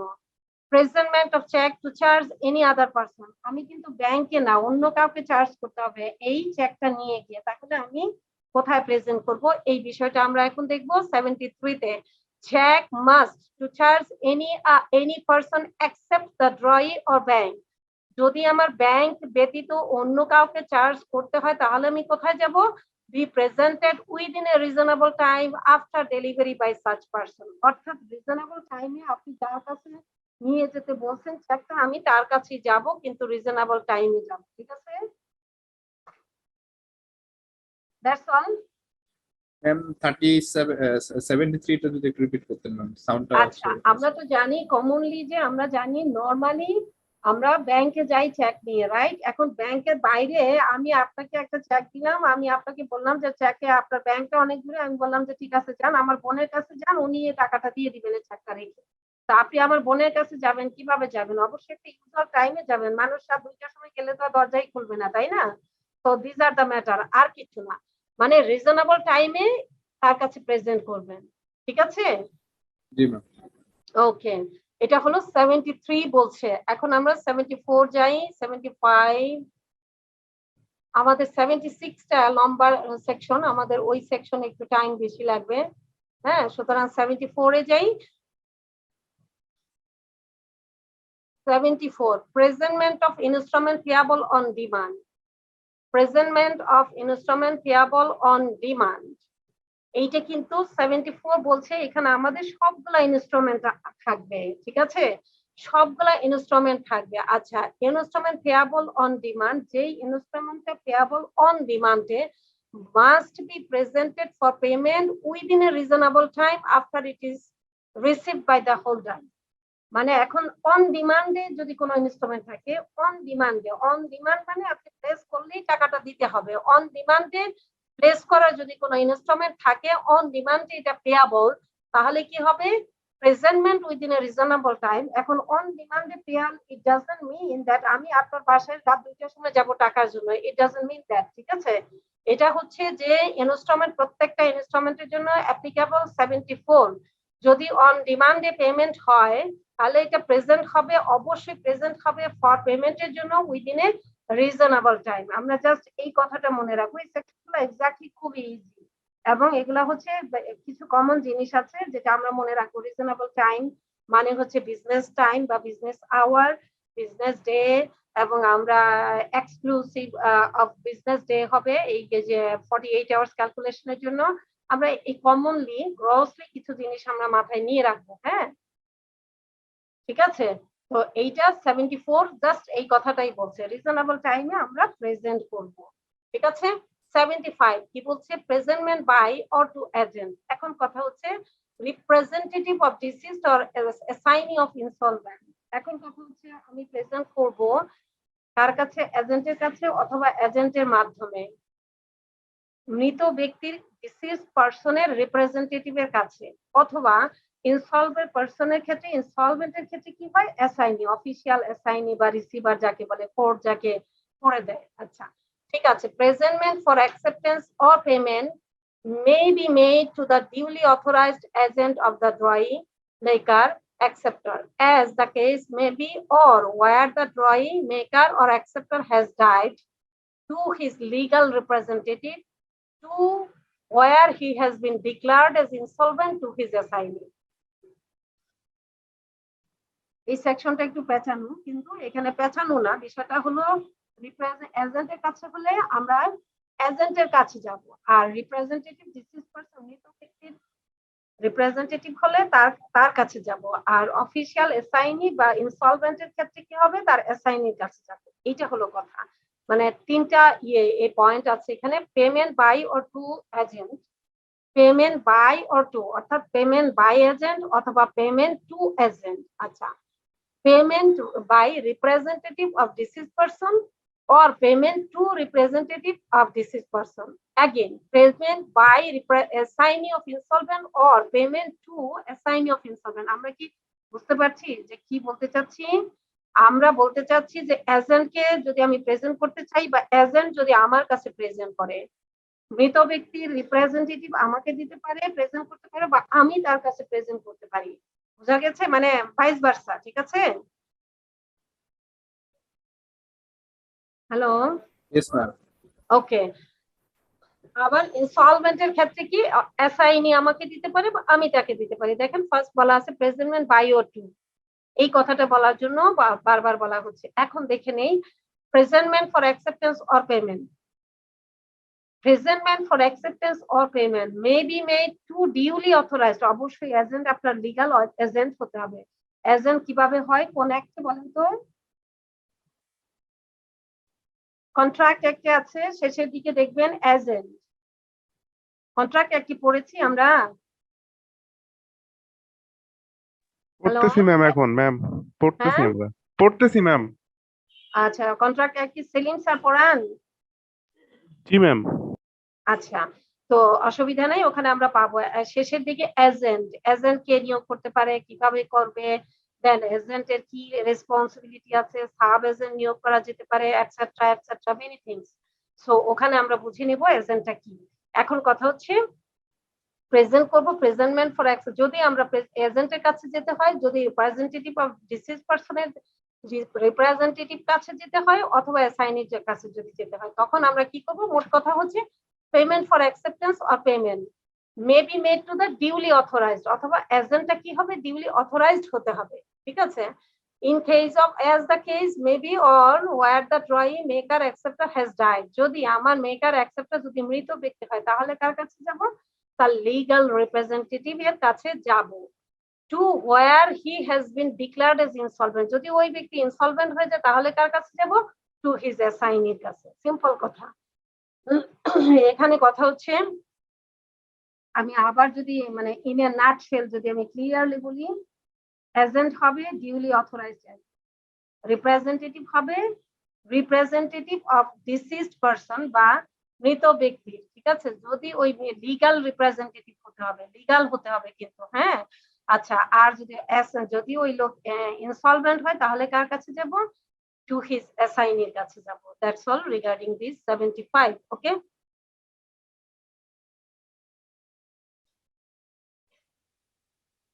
Okay ma'am.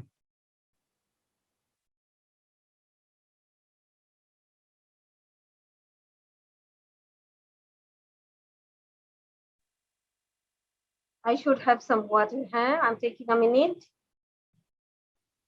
আমার একটু পানি দরকার, আমি একটু টাইম নিচ্ছি। Okay ma'am.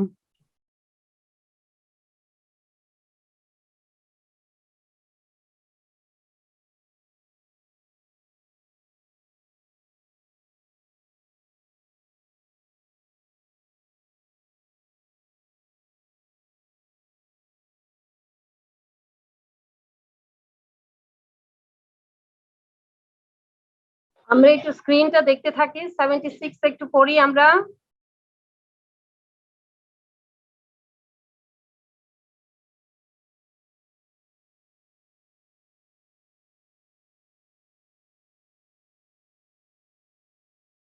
ঠিক আছে? জি ম্যাম, দেখছি ম্যাম। 76 আমরা একটু পড়ি।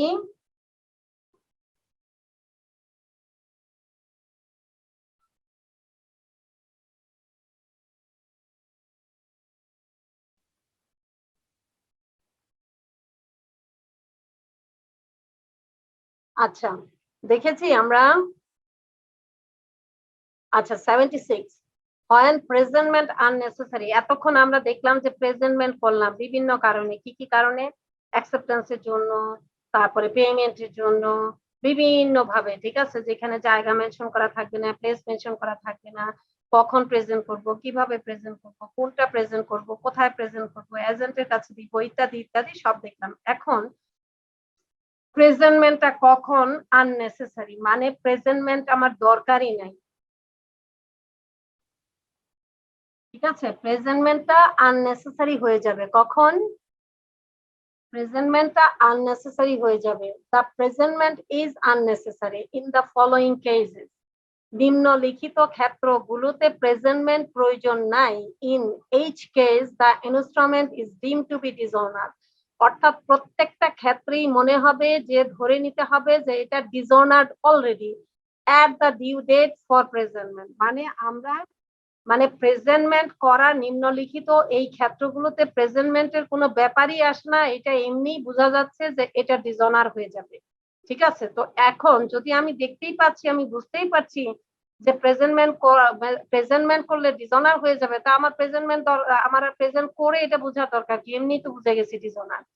এই ক্ষেত্রগুলোতে আমরা কি করব, প্রেজেন্টমেন্ট না করে আমরা আননেসেসারি তার কাছে যাব না, আমরা ধরে নেব it is deemed to be dishonour. ঠিক আছে, আচ্ছা এখন আমরা দেখি one by one. We have 10, আমাদের 10টা পয়েন্ট আছে এখানে, আমরা এগুলো খুব কেয়ারফুলি একটু জানবো। ঠিক আছে, এগুলা থেকে কোশ্চেন আসতে পারে।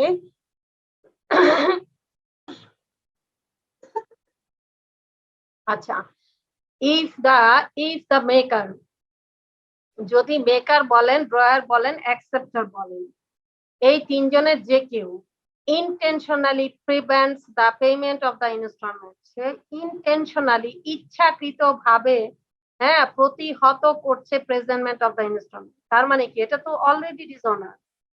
ঠিক আছে, তার মানে হচ্ছে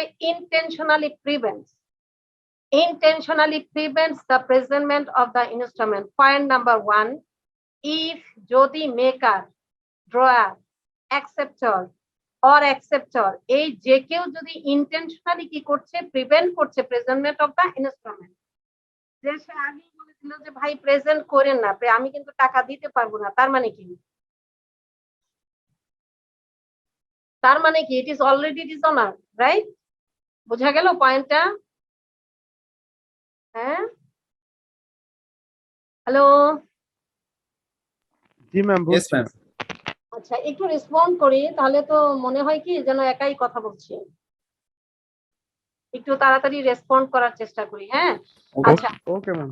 okay, if the maker, first point is if the maker, drawer or acceptor intentionally prevents the presentment of the instrument, যদি intentionally তারা prevent করে presentment of the instrument, এইটা এই ক্ষেত্রে অলরেডি আমরা মনে করে নিব it is deemed to be dishonored। ঠিক আছে, তার মানে হচ্ছে এটা প্রেজেন্ট করে আর ডিসঅনার বানানোর দরকার নেই, এর আগেই আমরা বুঝে নিলাম যে এটা অলরেডি ডিসঅনার। আচ্ছা, point number 2, if the instrument being payable at his place of business, যদি এটা ইনস্ট্রুমেন্ট being payable অর্থাৎ প্লেস অফ বিজনেসে কিন্তু প্রেজেন্ট করার কথা ছিল, অর্থাৎ যদি 60 কততে 68 ছিল একটা স্পেসিফাইড প্লেস, নট এলসওয়্যার, তাহলে এই ক্ষেত্রে যদি ইনস্টলমেন্টটা ওই রকম হয় যে তার প্লেস অফ বিজনেসেই হবে, অন্য কোথাও হবেই না, তাহলে কি হবে, he closes such place on a business day during the usual business hour। ঠিক আছে, অর্থাৎ ইউজুয়াল বিজনেস আওয়ারে সে বিজনেস ক্লোজ করে দিয়েছে, তার মানে কি এটা অলরেডি ডিসঅনার। ঠিক আছে, আচ্ছা নাম্বার 2 গেল। Number 3, payable at some other specified place, যেটা পেয়াবল হয় সাম আদার স্পেসিফাইড প্লেসে, neither he or nor any person authorized to pay it attends at such place during the usual business hour। কি বলতেছেন number 3 টা, আমরা একটু point number 3, payable at some other specified place, যদি কোনো specified place some other specified place mention করা থাকে, neither he or nor any person authorised to pay it, সে অথবা তার কোনো অথরাইজড পারসন পে করার জন্য ওখানে অ্যাটেন্ড করা নাই, তাহলে এট সাচ প্লেস মানে ওই যে স্পেসিফাইড প্লেস বলা ছিল তার ওখানে যে সেও নাই, তার কোনো অথরাইজড পারসনও নাই, তাহলে কি হলো, at such place during the usual business hour, তার মানে কি ওখানে সেও নাই, তার কোনো লোকজনও নাই, তাহলে কি হলো, এটা ডিসঅনার হয়ে গেল, it means the presentment are unnecessary. হ্যাঁ, ঠিক আছে, point number 3। Okay, now point number 4, payable at any specified place।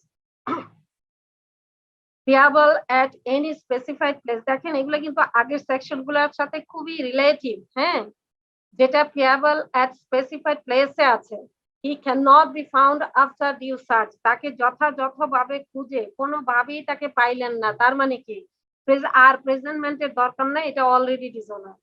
ঠিক আছে, পয়েন্ট 4 খুবই কাছাকাছি বিষয়গুলা। আচ্ছা, point number 5, as against any party short to be charged, হ্যাঁ, therewith if he has engaged to pay, notwithstanding non payment he has engaged to pay,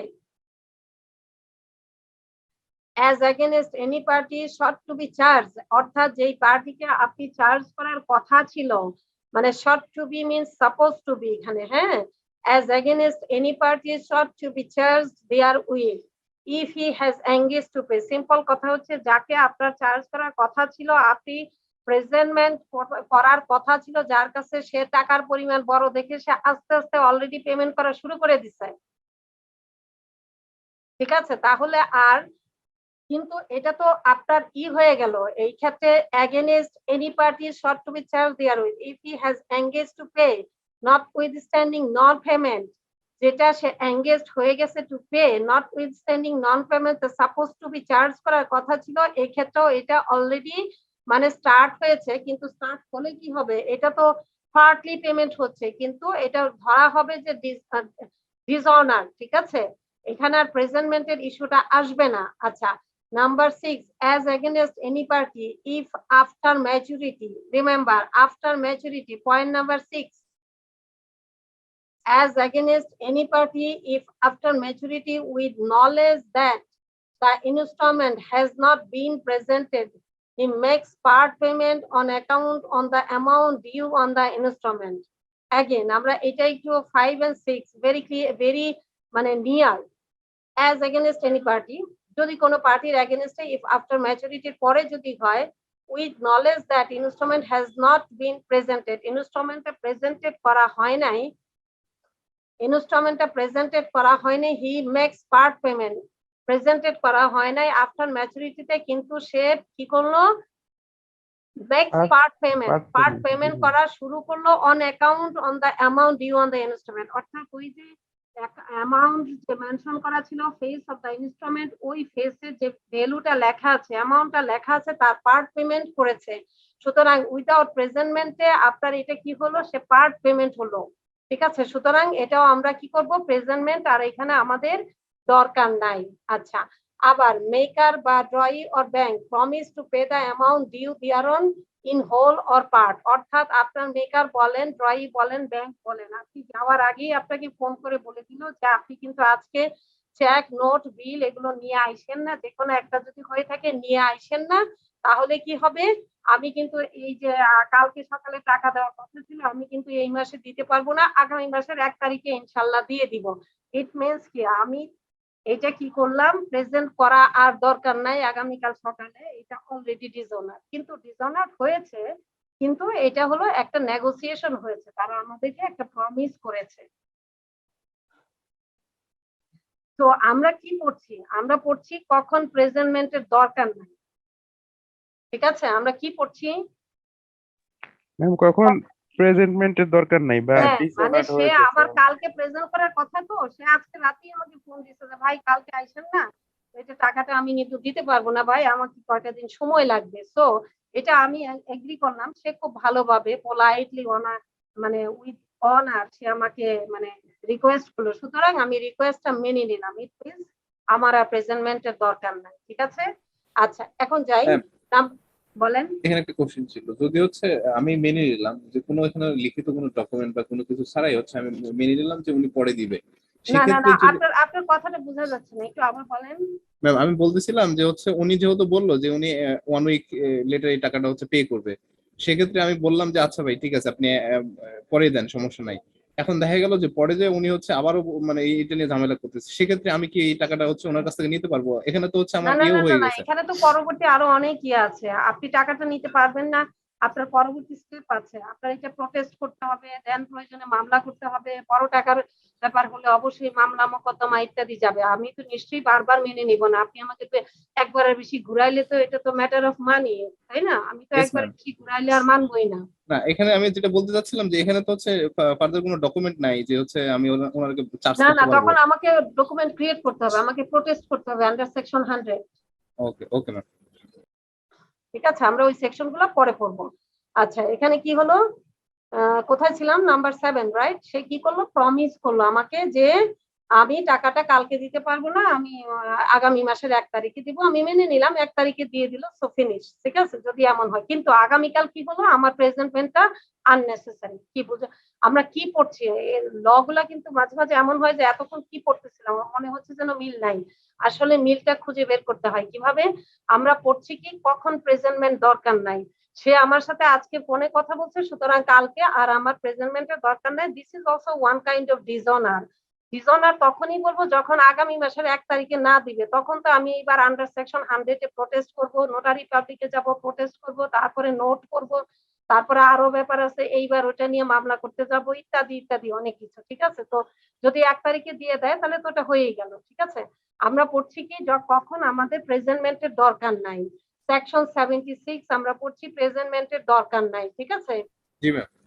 এখন number 8 pay, আমরা বলছি কিন্তু pay এর কথা এবার। waives or ignores his right to take advantage of any default in presentment for payment, suit etc. in case of default, অর্থাৎ যে আপনার ওয়েভ করে দিচ্ছে, পেই এক্ষেত্রে যে টাকাটা পাবে সে এটা ওয়েভ করে দিল, মানে মাফ করে দিল, ইগনোর করলো his right to take advantage of any default. মানে সে মনে করেন যে খুব একটা 1000 টাকার একটা নোট আমি মিরপুর থেকে আপনার এটা প্রেজেন্ট করতে যাইতে হবে সদরঘাট, তা আমি চিন্তা করবো যে মিরপুর থেকে সদরঘাট যাইতে তো আমার একদিন শেষ, 1000 টাকার জন্য আমি ওখানে যাবোই না। সুতরাং এই ডিফল্ট বুকটা মনে হয় লোক টাকাও দিবে না, আমি ফিজিক্যালি আপনার ওই সদরঘাট যাইতে পারবো না, 1000 টাকা আমি মাফ করে দিলাম। তাহলে কি হলো? প্রেজেন্টমেন্টের দরকার নাই। ঠিক আছে? মানে পরবর্তী স্টেটমেন্ট, মামলা, মোকদ্দমা, প্রোটেস্ট করা এগুলাতে আমি যাব না। যেহেতু ম্যাটার অফ মানি, এটা হলো ম্যাটার অফ মানি, খুবই স্মল অ্যামাউন্ট, এক্ষেত্রে আমি ইগনোর করে দিলাম বা ওয়েভ করে দিলাম। ঠিক আছে? তাহলে কি হলো? প্রেজেন্টমেন্ট আর হইলো না, মানে প্রেজেন্টমেন্টটার দরকার হইলো না। ঠিক আছে? Number 9, as against the drawer or maker, if the drawer could not suffer damage from the want of such presentment, যদি এমন হয় as against the drawer or maker, if the drawer could not suffer damage from the want of such presentment, অর্থাৎ আমি present করে drawer বা maker যে আমাকে টাকাটা দেওয়ার কথা ছিল, তার যদি না না, এটা হচ্ছে ড্রয়ার এবং মেকারের ক্ষেত্রে। আমরা মনে আছে আমরা ড্রয়ার এবং মেকার যে মেক করবে বা ড্র করবে। If the drawer could not suffer damage from the want of such presentment, যদি এমন প্রেজেন্ট করে এই লোক এরকম অবস্থা যে তার কাছে 1000 টাকা দেওয়া মানে আরো ঝামেলায় জড়ানো, দরকারই নাই, আমি যাবই না। ঠিক আছে? সুতরাং প্রেজেন্টমেন্ট আমার দরকারই নাই। ঠিক আছে? সো প্রেজেন্টমেন্ট থেকে আমি রিলিফ পেয়ে গেলাম আন্ডার সেকশন 76। এরপরে where the drawee is a fictitious person, যদি এমন হয় যে ম্যাম কথা বোঝা যাচ্ছে না। হ্যালো।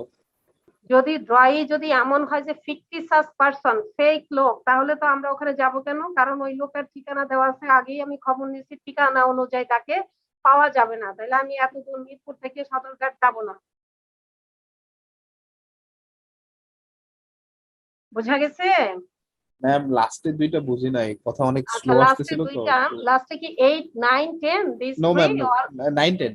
9 10? ওকে, আমরা এইখানে ড্রয়ার অথবা মেকারের কাছে আমি প্রেজেন্ট করব, রাইট? এখন ড্রয়ার এবং মেকার এরকম লোক যে তাকে, এবং অ্যামাউন্টও এত ছোট, এটা সে ফর এক্সাম্পল, আমি এক্সাম্পল হিসাবে বলছি, যদি আমরা এইভাবে চিন্তা করি যে ইফ দ্য ড্রয়ার কুড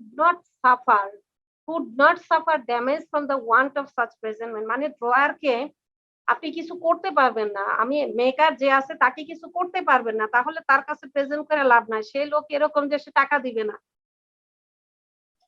তো আমি ওখানে প্রেজেন্ট করতে যাব কোন কারণে? বুঝেন নাই? সে আমি প্রেজেন্ট করে লাভ নাই, তো ওই লোক টাকা দিবে না, আমি মিরপুর থেকে সদরঘাটে যাব না, কারণ আমি তাকে ব্যক্তিগতভাবে কোনোভাবে খবর নিয়েছি যে লোক ভালো না, সে টাকা পয়সা নিয়ে অনেক ঘুরাবে। সুতরাং আমার 1000 টাকা মিরপুর থেকে 1000 টাকার জন্য আমি সদরঘাট যাব না, মানে সে যে পেমেন্ট করবে বা তাকে আমি মামলা মোকদ্দমায়ও যাব না, বিকজ টাকার অ্যামাউন্টটা খুবই কম। ঠিক আছে? মামলাতেও যাব না। সুতরাং এই ক্ষেত্রেও আমি ইগনোর, অনেকটা ইগনোর করার মতোই, মানে আমি এত ঝামেলা জড়াতে পারবো না, ওই লোক ভালো না। ঠিক আছে?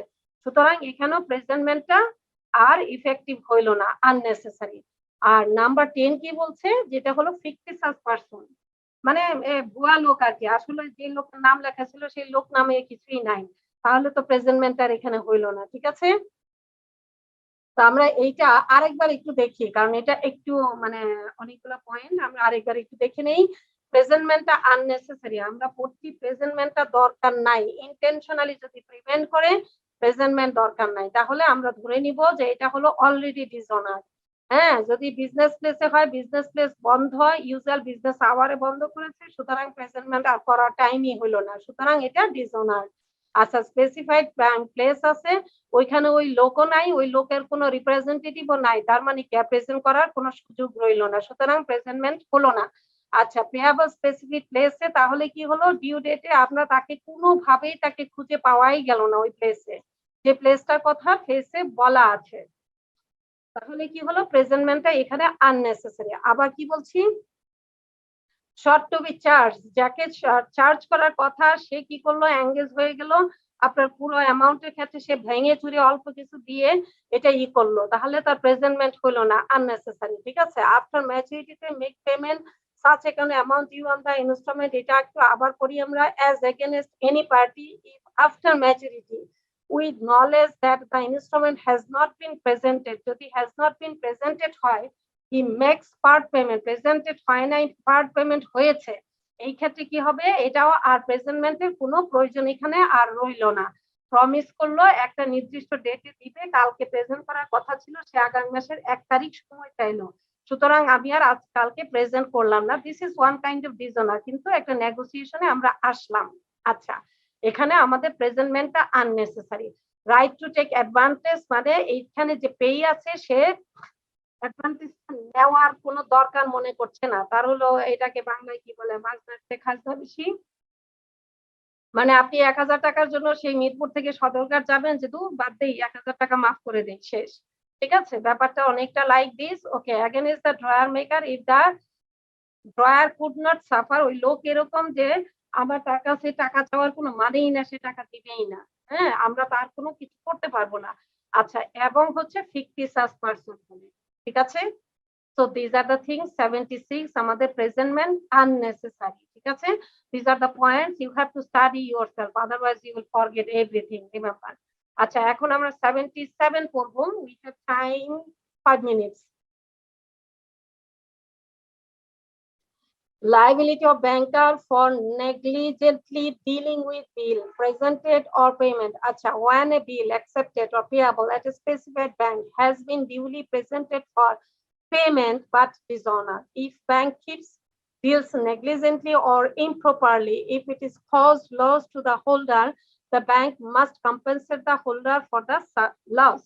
সিম্পল কথা হচ্ছে যে বিলের ক্ষেত্রে যেটা ব্যাংকে পরিশোধ করার কথা ছিল, ওই ব্যাংক কি করলো, ইচ্ছে করে সে ডিলে করলো, নেগলিজেন্সি করলো, তাতে করে হোল্ডারের যদি কোনো লস হয় তাহলে কি হবে, ব্যাংক এটা অবশ্যই কম্পেনসেট করবে হোল্ডারকে। ঠিক আছে, এটাই হলো কথা এখানে। মানে ব্যাংক যদি নেগলেক্ট করে, ব্যাংক যদি ইমপ্রপারলি ডিল করে, আমাকে অযথা ঘুরায়, তাহলে আমার যদি, আমি হোল্ডার হলে আমার যদি কোনো লস হয়ে থাকে, bank is bound to pay that loss. Okay, that's all. It is two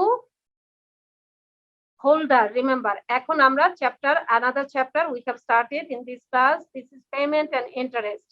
আমরা এখন পেমেন্ট এন্ড ইন্টারেস্ট করব। To whom payment should be made, কাকে পেমেন্টটা করা উচিত। The due amount of a bill, note, check must be paid to the holder. কাকে আমরা payment করব, আমরা জানি হোল্ডার কি, সেকশন 8 এ হোল্ডার কাকে বলে, সেকশন 8 দেখে আসি। এখন বলতেছে to whom payment should be paid, the due amount of a note, bill and check must be paid to holder.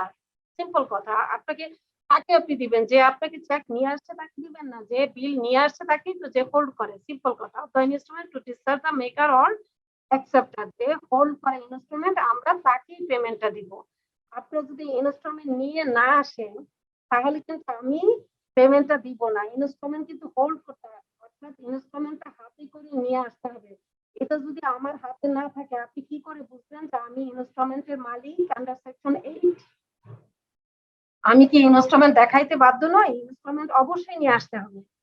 ঠিক আছে, আপনি দেখবেন যে এক্সাম্পল বলতে গেলে টাইম এখন অ্যাবাউট টু ফিনিশ। আচ্ছা, আপনি যদি ব্যাংকে যান, ওই যে ডিপিএস খুলে একটা ইনস্ট্রুমেন্ট দেয়, দেখেছেন?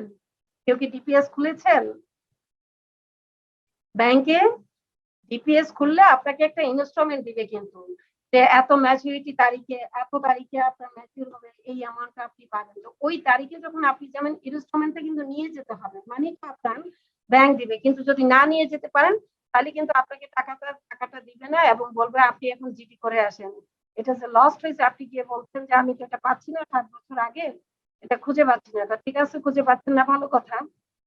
আপনি জিডি করে আসেন, এই এই এই ডকুমেন্ট আমার কাছে রেখে তারপরে আপনাকে টাকা দিতে হবে, ঠিক আছে? তো বিষয়টা এরকম, হোল্ডার থাকলে আমাকে ইনস্টলমেন্ট হোল্ড করতে হবে। গেল 79, interest when rate specified or not specified. Interest when rate specified or not specified.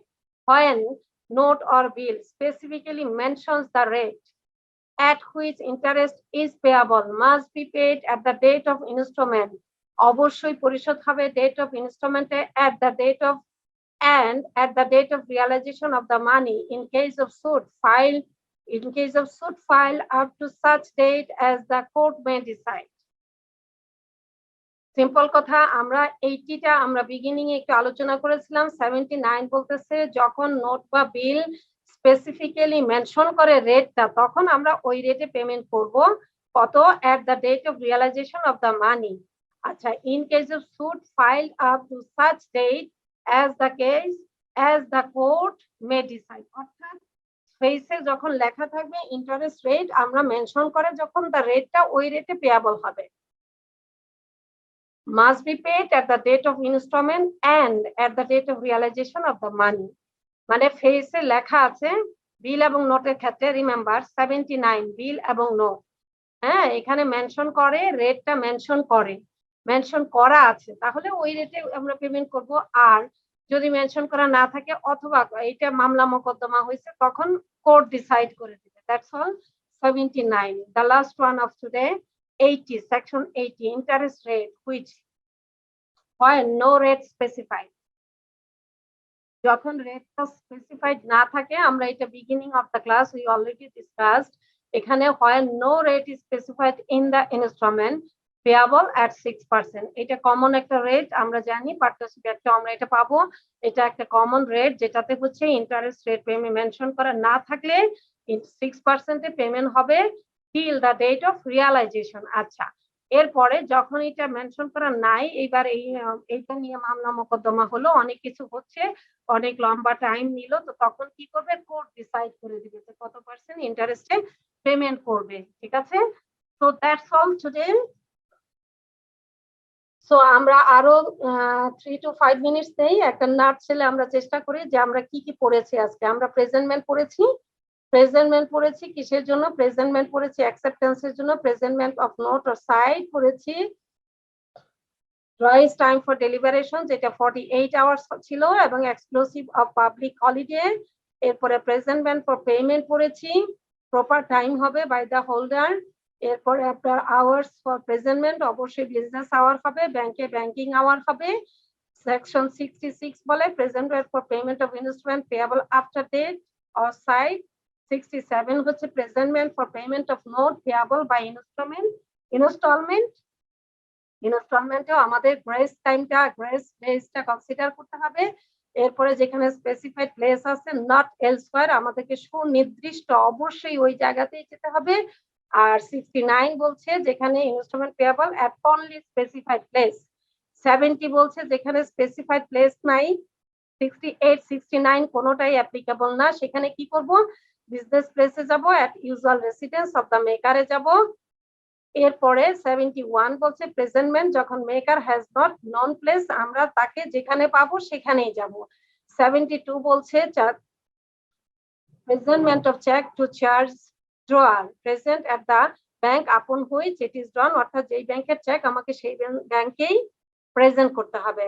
73 বলছে presentment of cheque to charge any other person, আমরা টু বি রিজনেবল টাইমে তাকে প্রেজেন্ট করব। 73 74 বলছে presentment of instalment payable on demand.